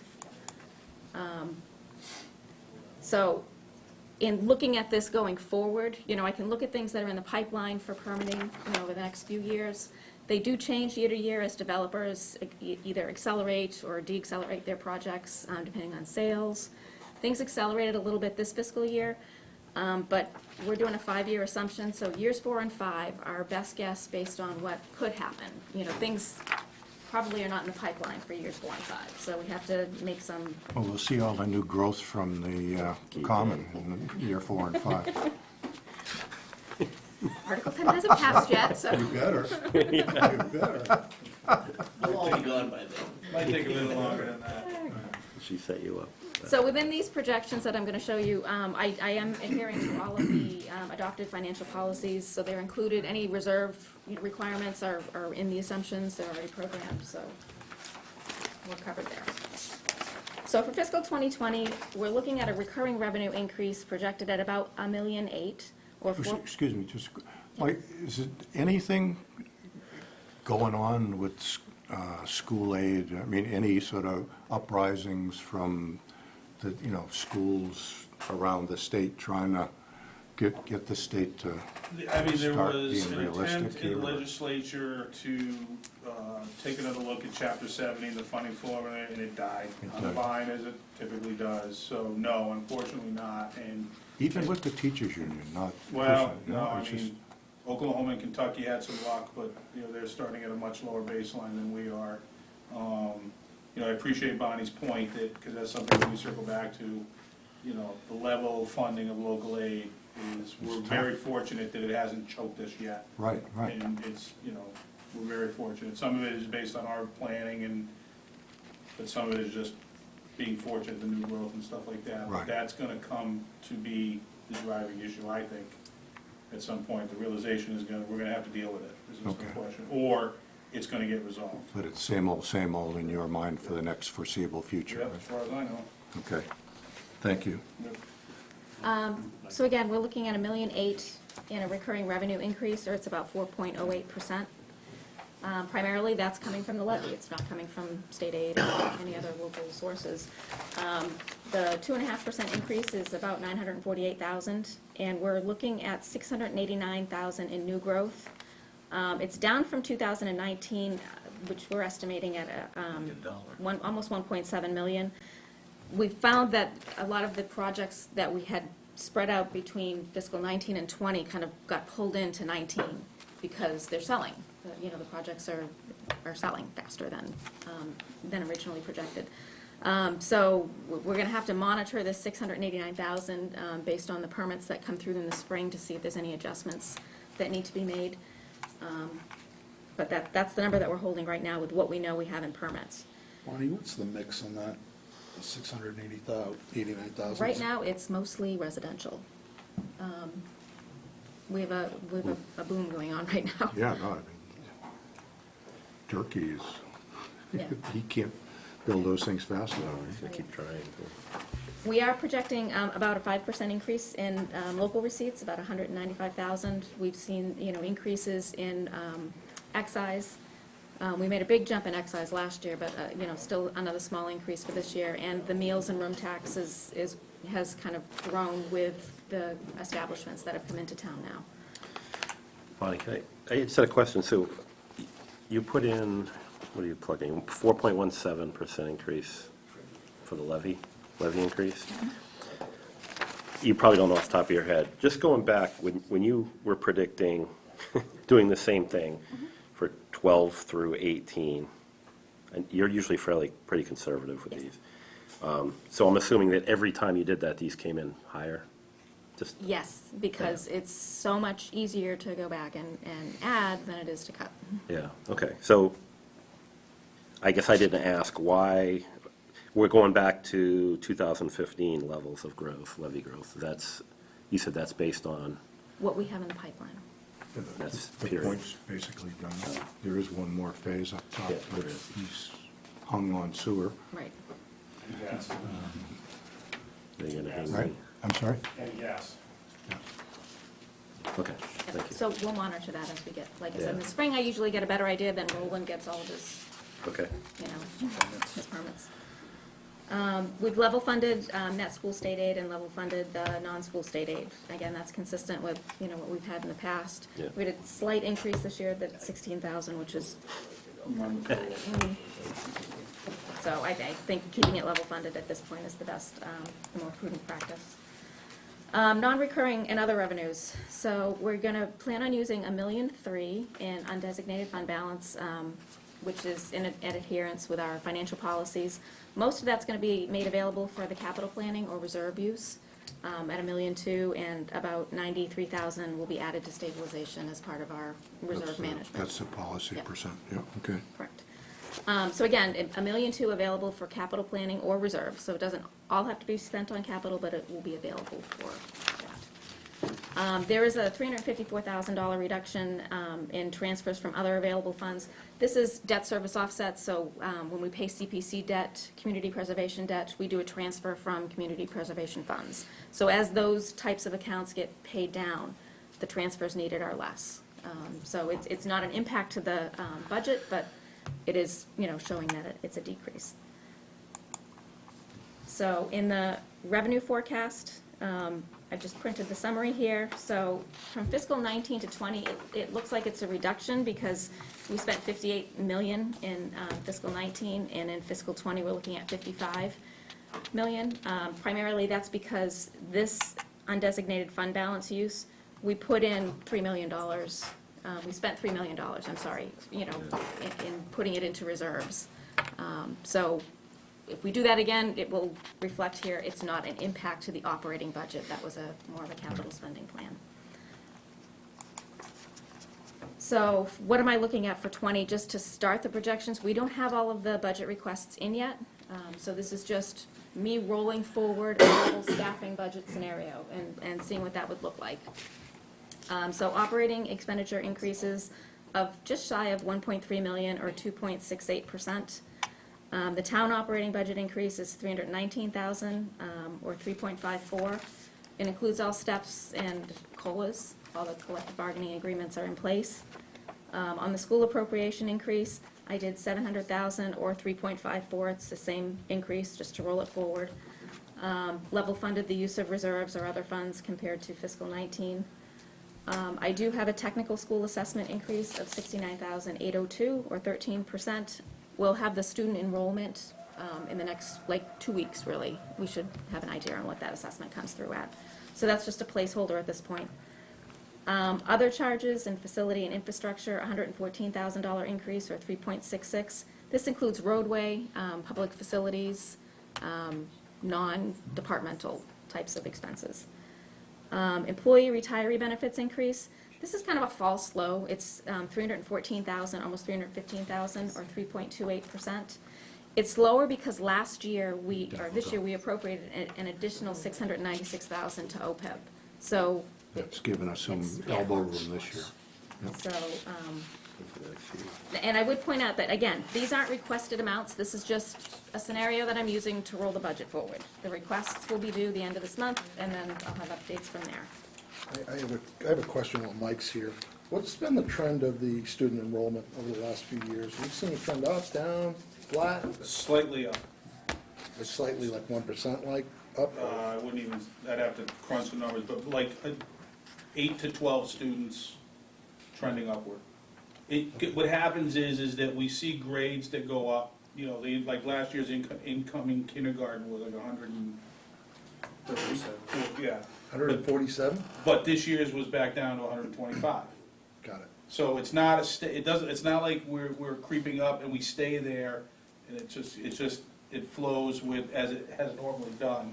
And, again, our analysis has shown that it's less than we thought it would be based on the amount of residential growth that we've been seeing over the last couple of years. And we think a lot of it is based on that information we presented last year, where the demographic trend is just fewer school-age children available across the board, which is going to continue to go down. That's amazing. Yeah. Wow, that's good And news. we'll take a look at that as we prepare our numbers, so that we can all be on the same page with that. With the town becoming more affluent, the houses that are being built are being sold, are all $800,000 houses now. With those people tend to have more assets, are they tending to send their kids more to private schools? We Or are haven't you been able seeing to that or quantify not? that. You haven't seen that? Okay, I No. just didn't know whether. My own personal experience with the families that I know, we see more kids going, because we have some bigger classes, which means by definition, more kids are gonna go to the tech, more kids are gonna go to Parker, more kids are gonna go to the private schools, just because there's more kids. We don't think it's a So higher it's not a percentage. percentage. Okay, Exactly. so It's you just haven't the seen a normal percentage trends shift of with families the making their own affluence of the town going up? Okay, Yeah. just off-the-wall question. Yeah. Thank you. School to go. We're looking at a debt service decrease of 221,000 for this year. 52,000 is an excluded debt, so that has no impact to the operating budget, because that revenue source, that funding source goes away as the debt service is retired. And as a reminder, we increased debt service by 737,000 in fiscal 19 inside the levy. And we funded that through the accumulated debt service reductions. We used that for the alumni and capital debt issues. So that was a big increase that was absorbed. We paid down some other issues, so we're shifting 169,000 in debt service reductions back into capital plan funding. So again, in adherence with the financial policies, as we pay down that debt, we don't let it go to the operating budget. We shift it to capital. So, based on that, with the level staffing budget assumption and loosely termed, it looks like we would end up with a budget surplus of $7,700. Mike, you want it? Now, again, this is, Pencils and paper. yeah. Get him to commit now. This is just an assumption based on no requests. Month of an SRO. But I am pleased to say that I've never had this happen at this point in the budget process, even on a scenario that is just, that's all that it is. But you haven't It's a got the scenario. request yet either. I haven't got the requests in there, this is just, yeah, Wait till this work gets out. right. Right. But How again, much is that truck, Scott? this is new growth. This is, the benefit of the new growth that we've had. So what I did is I just provided some pie charts showing the spending plan 2020 and how it breaks out. So the town operating budgets are 17%, the schools are 37%, within this presentation that I just showed you. I do want to qualify that the town and school employee retiree benefits are together, and that totals another 18%. So those are the big drivers in the budget. And if you look at that as it compares to 19, it's pretty similar. It's 34% for the school, 15% for the town, and 16% in benefits. So if you want to see, where that shifts. It's just sobering, you look at that and you see the retiree benefits are more than our town operating budget. Don't let people talk. Yeah, exactly. Fireball. Just, sometimes you need it, right? Make them work till they die. It is. It's the biggest driver, to the operating budget. Take that away. So here's the 19 to 20 comparison, again, just based on the scenario that I had. Pretty much, things are pretty steady, with the exception of that capital planning and warrant articles. Again, we appropriated $3 million into capital stabilization, so that's kind of the inflation there. Okay, so what am I assuming for capital? For fiscal 2020, we'll have 2.1 million available between what we have for free cash and what's inside the levy that we've reserved for capital. We had 2.7 million requested for 2020 in last year's capital plan. Plus, we had another $250,000 in unfunded items for fiscal 19, which, everything's going to roll forward and get redistributed. But just to give you an idea of, what the requests were last year. So in 2021, I'm predicting 2.2 million available for capital. We had 4 million requested.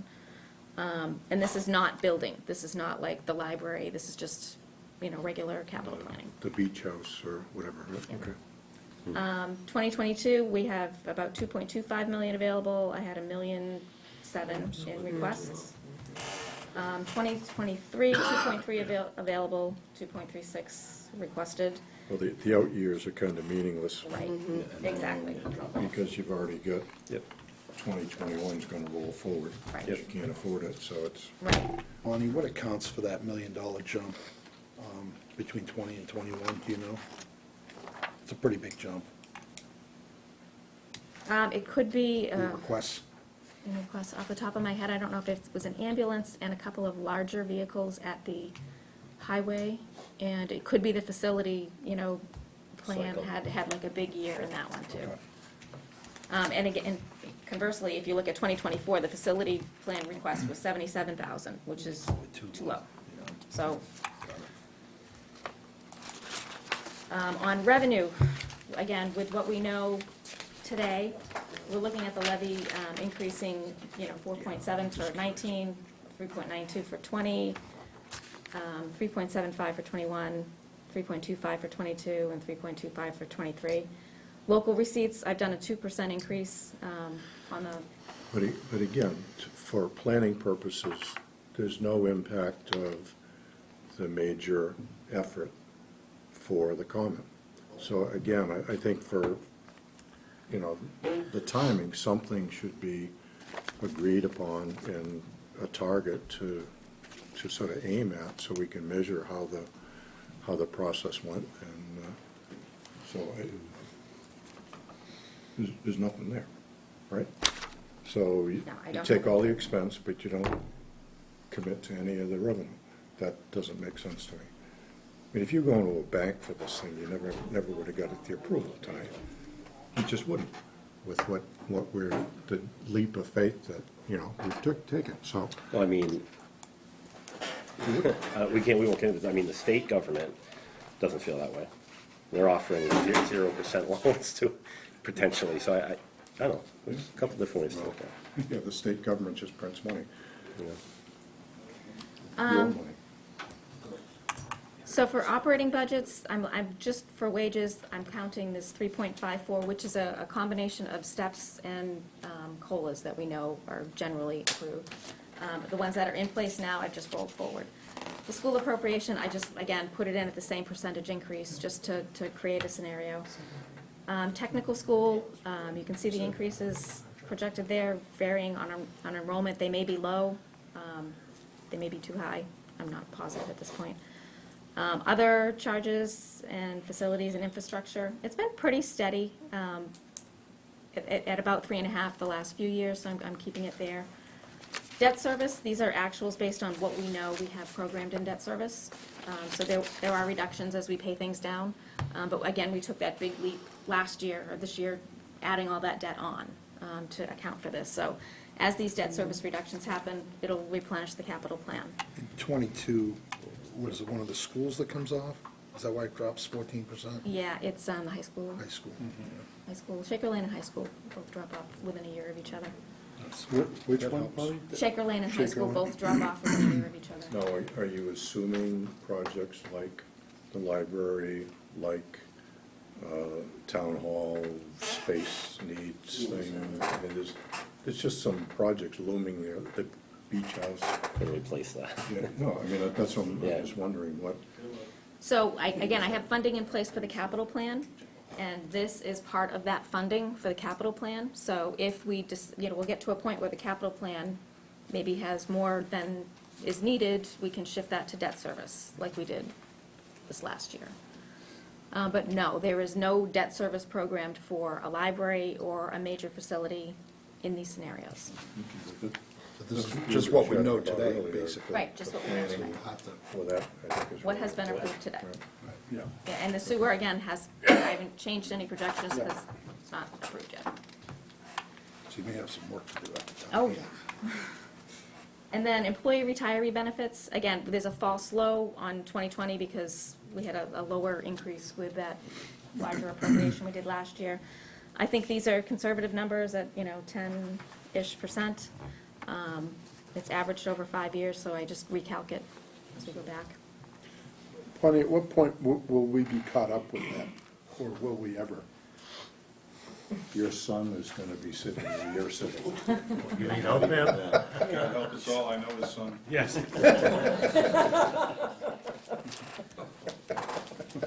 We're getting close to meeting the ARC, which is the annual required contribution level. So we're getting close at that, and that's a great milestone to hit. It's going to take a long time to hit, the fully funded obligation. But hitting the ARC is a big deal. So, It's better than most. yes, I mean, it's better really, than a lot of the Clearly, communities. that's, More than most. Yeah. Yes. be on the front edge of that rather than the tail end, but it'll probably never be funded. So, I mean, it's just actually. So rolling those forward, again, I just put those projections in play, and you can see, 20, I have a $7,700 surplus, 21, it's about a $500,000 deficit, 22, it's just over $1.1 million. And then again, 23 and 24, those are outward lying years, so I don't hold to those too much, but they're larger deficits at $2 and $3 million. King Street will take care of it. And variables in play. So state aid on both the town and the school, it's been flat. It's difficult to project any increases with what we've seen in the past. And the final state aid, when actually received, is often different than, what's projected at the beginning. It hasn't been that much different, but there's always, a change by the time they finalize the budget. New growth is 689 for 2020, 600 in 2021, based on, again, the projects in the pipeline, and I kind of push that 600 out in the outward years also, just to keep it level. Local receipts, 2% increase. I think that's reasonable with the excise, that we've kind of hit that level now. It should maintain itself. But again, we'll modify that as we go forward. Each year I look at excise and see, what the makeup is. We had a lot of new vehicles added. It wasn't just, Ballpark, Bonnie, what is the run rate for the room tax out of the point and the food excise? We put an extra % or something on the food.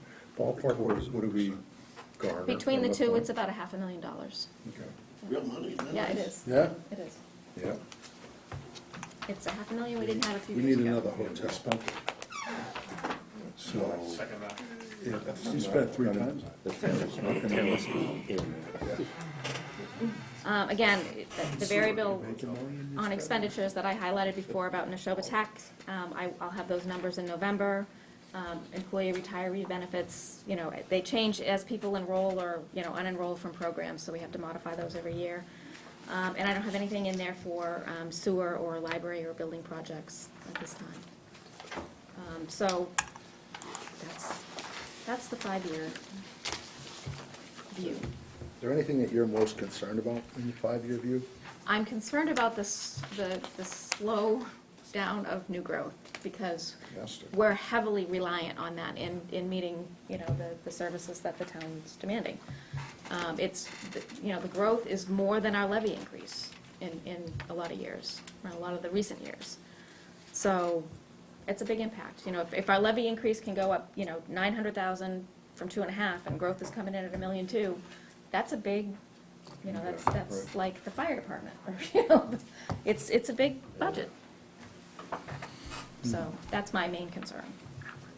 I will say that one of the, it's probably not a popular thing to say, but we did change some of the staffing duties in the assessor's office, and we're seeing some differences this year. Previously we had 2 assistant assessors, and they would share the duties of going out measuring and listing and following up with inspecting properties. We divided it, we have a full-time field lister and then an assistant assessor. And having that presence out in the community has helped a lot with growth and changes in valuation. So we're catching a lot of the things that were not previously caught, like, you go out to a property, you have to do a physical inspection every 10 years, and there's an addition, or there's a shed, or there's something that wasn't there before. Camouflage of the sheds. Yeah. So they are, it is having an impact, though. It's surprising. So, we're doing what we can. They're catching a lot of personal property that, previously, wasn't captured, because, again, having that physical presence out in the field makes a difference. One concern I have is that interest rates are climbing. With interest rates climbing, traditionally, houses slow down because mortgages go up. The mortgage rates go up. So, it feels a little bit squishy to me for the next 2 to 3 years. So that would be of concern on the new growth to me.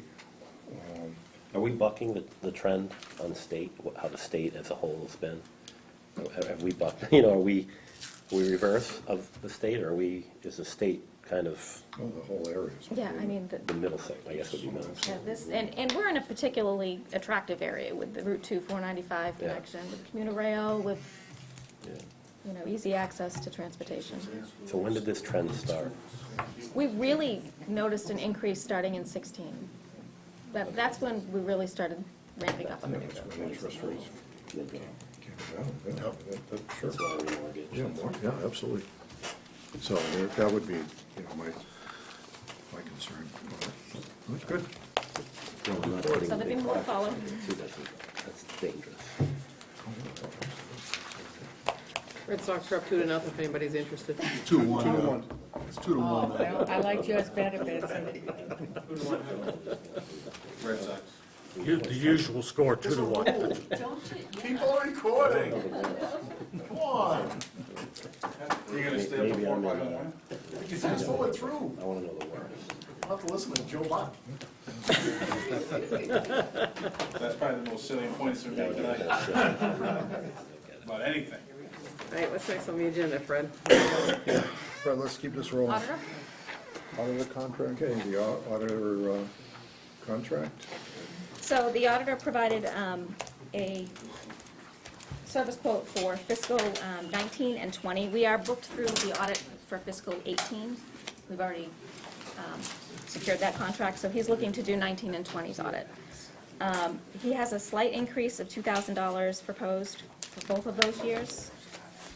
So 2,000 in 19, and it will stay level through 2020. So the fee was set at $35,750 for 2018, and it'll be $37,750 for the years ending 19 and 20. I'm satisfied with the auditor, you know, doing the job that he does. I find him, I've had audits by other firms, and he's more proactive in kind of pointing out things that we need to be forward-thinking about, rather than just coming in and saying, oh, you forgot to do this, this is a new thing for this year. He's good about, you know, educating the staff about what we need to be looking out for. He's also been very helpful in crafting financial policies and reviewing them and making sure that they're crafted in a way that, you know, bond counsel and the rating companies prefer. But that being said, Pretty decent lift. It's about, what, 5-6% lift? yeah, he hasn't had an increase in about 6 years, so. He's couldn't have done smaller increments over time. He's not a rubber stamp. No, I call him the paper tornado, because he comes in and he just, and I've had the drive-by audits, so I can, So this is basically just a heads up that yeah. No negotiating that? the bids are, Need some help with it? Yeah, so I didn't know if you had any comments on it, or if you're happy with his, Happy. He hasn't with lied us. to us yet. He hasn't lied to us. He's done a good job. Just seems like a pretty substantial he's been lift. pretty proactive, I think. I like that. Yeah, exactly. He comes in, he shares what right. other towns and all that stuff, yeah. And I did, you know, do an informal survey, and we are lower than, you know, a lot of our surrounding communities, like Westford, Groton, Acton, Air. Can we lock him into a longer-term deal? We can go up to 5 years. And just have, you know, if he's only going up that first year, $2,000, maybe we lock it in for 5 years at that rate, Okay. so that we're not getting another lift in another couple of years. I can ask. I can definitely, I get something out of that. Trade him for a first-round pick. Have to- You've got a reserve fund transfer, Bonnie? I will go back and ask him that. That's Yeah, a I good, mean- yeah, that's a good option to. That locks us in with 5 years with the same auditor. Yeah, but you can change partners within the firm. You can say, I want, you know, one of the other partners or principals to come out and do the audit if you want a variety. I mean, if we're happy with them. Yeah. Yeah, I don't want to be happy with him, I want him to. Well, happy with the Right, service that he said- yeah. provides. Like I said, he hasn't lied to There's us a school of thought, Greg, if I may, Mr. Chairman, there's a school of thought that would, man, through the chair. I didn't get the nod. There's a school of thought that would say there's value in having a different set of eyes. Yeah. To your point, Bonnie, it could be somebody else in the firm, but, I mean, we don't want to be with the same, in my opinion, we don't want to be with the same firm. Yeah, and we've done that. I've done that in the past, you know, just you have a new principal come in and do the audit. It's, Still under the same letterhead. right. We're happy with this guy. Go on with He's been good. signing the contract. I don't disagree with that. That's Well, I'll get the options. It's the Board of Selectmen's contract to award, but we wanted to get input Yeah, from, absolutely. so I'll From put our that together for the perspective, next meeting. He's been You can make informative. that decision. You happen to know what's. He did a good report. That's not- So that was an update on that. And, Fund transfer. yes, reserve fund transfer. So Liz is away on maternity leave. She just left Friday, so she wasn't able to attend tonight, but I told her I would cover this for her. So part of her budget, which is really like, I think it's $15,000 in total expenses. Part of it, I'm sorry, it's $23,000 in total expenses.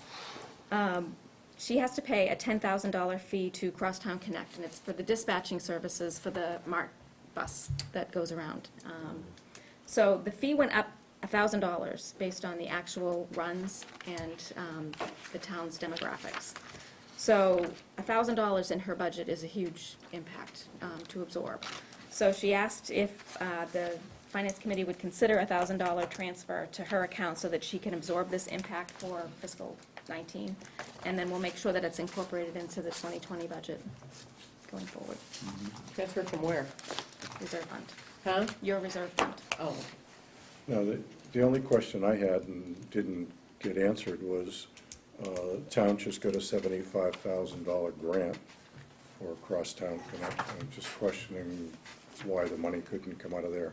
Not that either way it's gonna break the bank, but philosophically, it's money that is for there, I think. I was going to defer to Anthony, but he's not here. I'm not sure. I'm sure on their books, if we took it out of there, they would, Never they would noticed. take it out of somewhere else. Right, I mean, right. we can spend that. I'm sure that 75,000, Bonnie, did that go into just the general account? The $75,000 was awarded to Crosstown Connect, so it doesn't even come to the town of Oh, Littleton. oh, okay, I So didn't realize it's- that. yeah. Okay, okay. It's another Then that's- agency, and they had requested it for a particular type of, That's so it fine. didn't Have a apply to motion reducing. to support the so moved. Second. third. All in favor? Aye. Okay, sign the paper. We need to sign something? Yep. You got it. I know.